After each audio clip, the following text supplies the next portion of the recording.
You want answers? I think I'm entitled. You want answers? I want the truth! You can't handle the truth!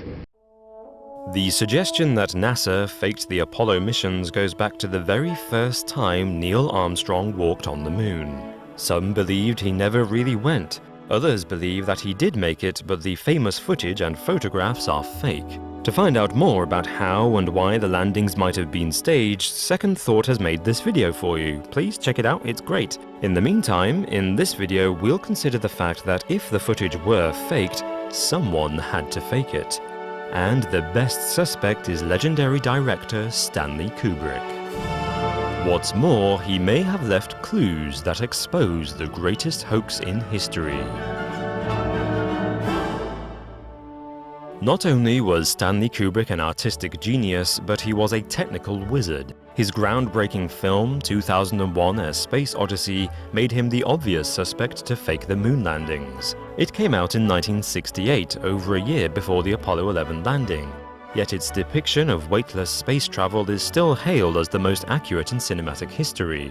Kubrick is known as the most meticulous filmmaker ever, and he worked closely with NASA and aerospace engineers. The spaceships and spacesuits were designed in line with actual space travel technology.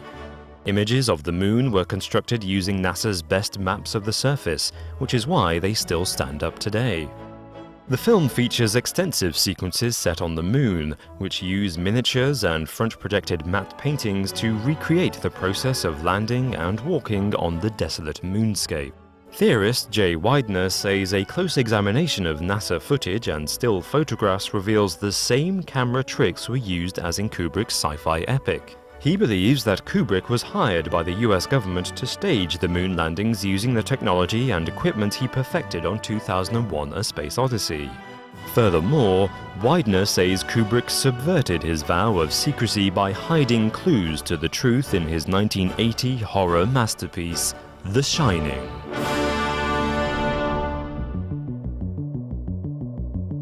The most obvious allusion to the moon landings is in this scene, where young Danny Torrance is playing in the Overlook Hotel. He is wearing an Apollo 11 sweater, and as he stands up, it is like the rocket is taking off. This is probably a deliberate visual gag on Kubrick's part, given the specially designed carpet of the hotel has a geometric pattern similar to Apollo 11's launch pad.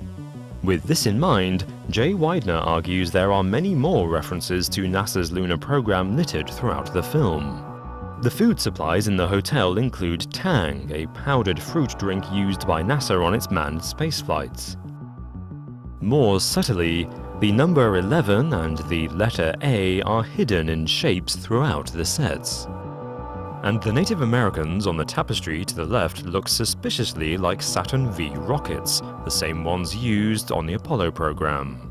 The film begins with the main characters, Jack, Wendy, and Danny Torrance, driving along the Going to the Sun road in the Rocky Mountains. The classical god of the sun is Apollo.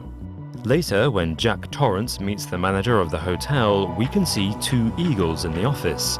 Also, Jack's typewriter is a German Adler, or eagle, machine.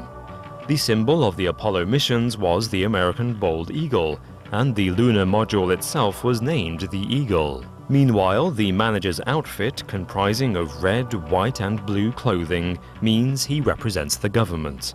Jack Torrance, on the other hand, is an author, an independent artist looking for a job to support him and his family while he works on his next project. In other words, Jack represents Stanley Kubrick, and the manager represents the government hiring him to work on the Apollo program. The pressure of the huge task gets to him and puts a strain on his marriage. Jack's rant is therefore really Kubrick's feelings about the dark hoax he was forced to perpetrate. Ever thought about my responsibilities? Oh, Dick, what are you talking about? Have you ever had a single moment's thought about my responsibilities? Have you ever thought for a single solitary moment about my responsibilities to my employers? Does it matter to you at all that the owners have placed their complete confidence and trust in me, and that I have signed a letter of agreement, a contract, in which I have accepted that responsibility? Do you have the slightest idea what a moral and ethical principle is, do you? Has it ever occurred to you what would happen to my future if I were to fail to live up to my responsibilities? Has it ever occurred to you? Has it? As Jack types, all work and no play makes Jack a dull boy, and the nature of the work is hinted at in the typeface, A11 for Apollo 11. It is important to note that The Shining is adapted from the novel of the same name by Stephen King, but none of the allusions to the Apollo program were in the book. They were added by Kubrick as part of his changes to the source material. These changes included altering the book's Room 217 to Room 237. Jay Widener says Kubrick changed the number to draw attention to the moon landings. The average distance of the moon from the Earth is 237,000 miles. 237 is also, according to Widener, the name of the studio where Kubrick filmed the fake NASA mission. However, most of these allusions are hard to prove. The Shining is so layered and visually complex that it lends itself to countless interpretations, as demonstrated by documentaries and critics. Nevertheless, some of these supposed references to the moon are probably misinterpreted. For instance, the average distance of the moon from the Earth is over 238,000 miles. It seems unlikely that the meticulous Kubrick would make that mistake. In fact, the owners of the hotel used for the exterior shots have said that the room number was changed because the hotel had a real Room 217 and didn't want to discourage guests from booking it. In December 2015, filmmaker T. Patrick Murray published what he claimed was an exclusive interview with director Stanley Kubrick. In it, Kubrick says, "I perpetrated a huge fraud on the American public, involving the United States government and NASA. The moon landings were faked, and I was the person who filmed it." Kubrick's widow, Christiane, says the interview is a complete fabrication. The double in the video looks very little and sounds nothing like the real Stanley Kubrick. Furthermore, T. Patrick Murray has given no plausible reason why the notoriously private director would give him an interview, and why he kept the interview secret for 15 years after Kubrick's death. The director's daughter Vivian made a documentary using footage she filmed on the set of The Shining. In July 2016, she issued a statement strongly denying the theory that her father faked the moon landings. She argues that he had too much artistic integrity and distrust of government lies to ever want to help them carry out such a gigantic hoax. Despite claims to the contrary, Stanley Kubrick never said he faked the moon landings. The people who knew Stanley Kubrick best, his family and colleagues, all say he never did it, and it never would. Meanwhile, theories about clues he planted in The Shining only work if you interpret the film one particular way. This hasn't stopped other books and films being inspired by the theory. There is something interesting in the argument that Kubrick's filmmaking tricks were used by NASA to construct the Apollo 11 footage. However, NASA insists the footage is real, as do the Apollo astronauts. Moreover, so does the great director himself. Just put the end to the record in the argument, and put your hand on the Bible. Swear to God you walked on the moon. Mr. Several, knowing you, that's probably a fake Bible. Well, you're talking to the wrong guy. Why don't you talk to the administrator at NASA? We're passengers. We're guys going on a flight. Of course. I don't hit people, but you're going to be on the deck unless you get I'm heading out. I appreciate it. and get the hell out of my house. Well, Take your stuff and get the fuck out. Why don't you quote me and say it's bullshit? I mean, the shadows in the wrong place. I don't give a damn about all that shit. You're the one who said you walked on the moon when you didn't. Calling the kettle black if I ever thought of it. Saying I misrepresented myself. Away from me. You're a coward and a liar and a thief.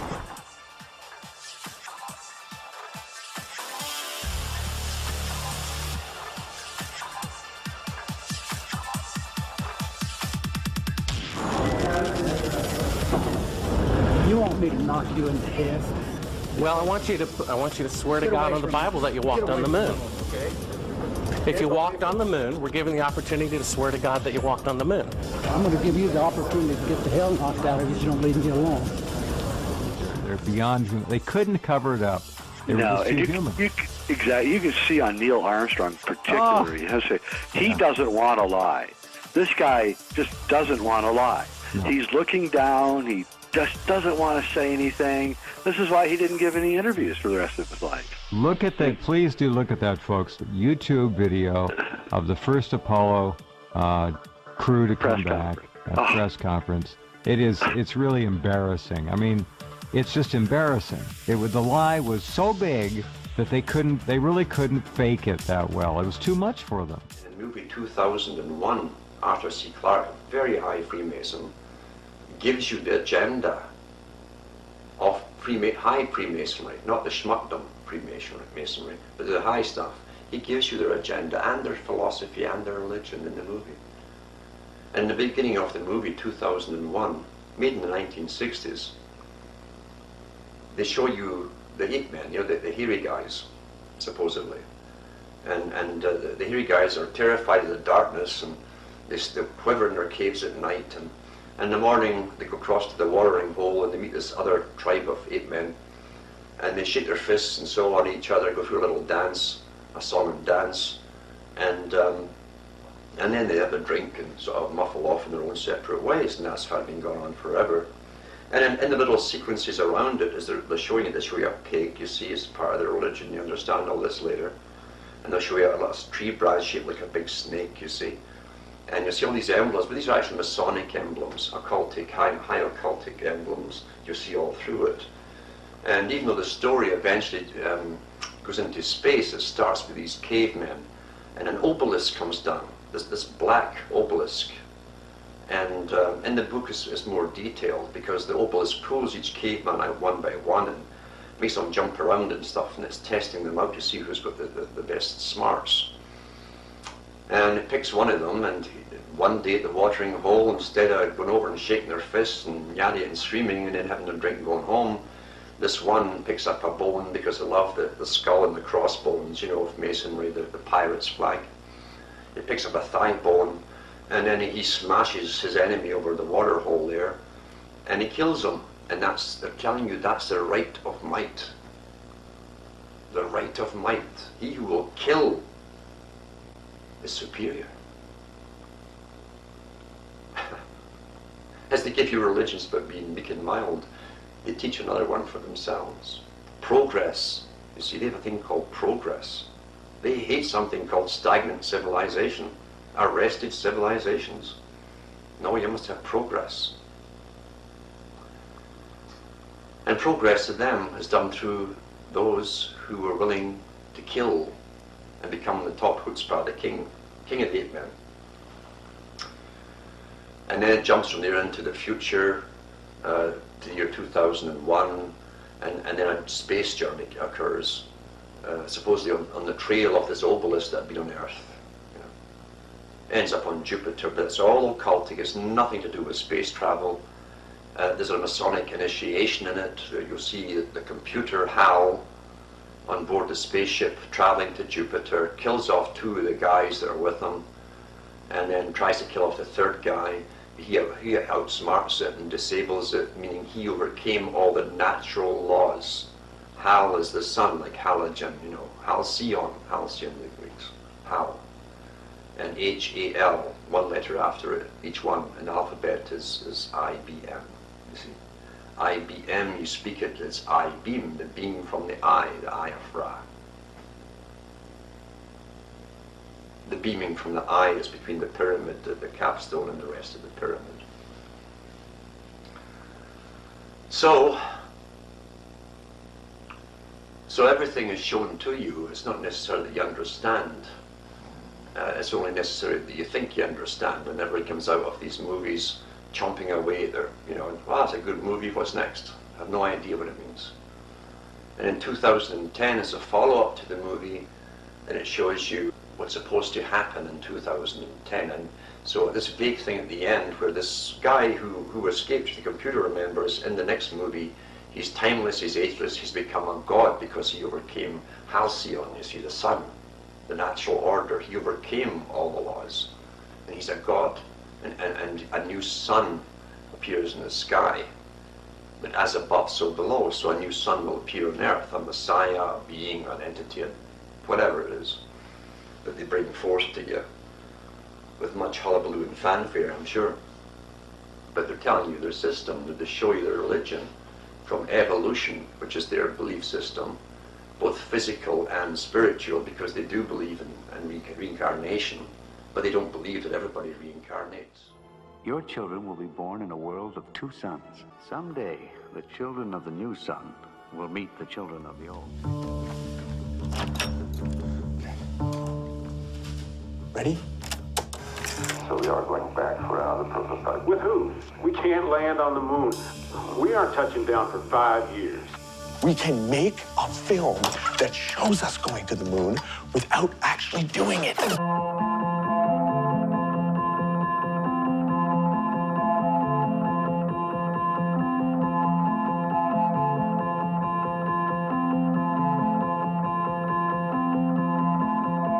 Operation Avalanche is the faux documentary narrative of two CIA agents tasked with faking the 1967 moon landing. As part of their research into creating a believable fake, they visit the set of Stanley Kubrick's 2001: A Space Odyssey, blurring all boundaries between film and reality.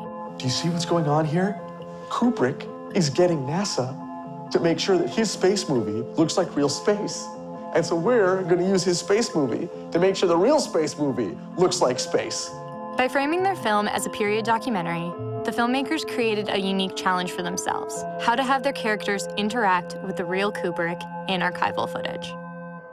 Well, I think right at the beginning, we'd said we wanted Stanley Kubrick in the movie. I thought it was going to be so easy because there was going to be film footage of Kubrick, and we would just do the same thing that we do all the time, which is we take the film footage, we green screen me into it, done. Everybody's like, wow, it's like Forrest Gump. So we get to the moment where it's like, okay, so what is the Stanley Kubrick footage we can use? It's nothing. Kubrick didn't want any footage on, any documented footage being taken during the making of 2001. He only had a couple news crews come in, which is why all that footage is so brutal.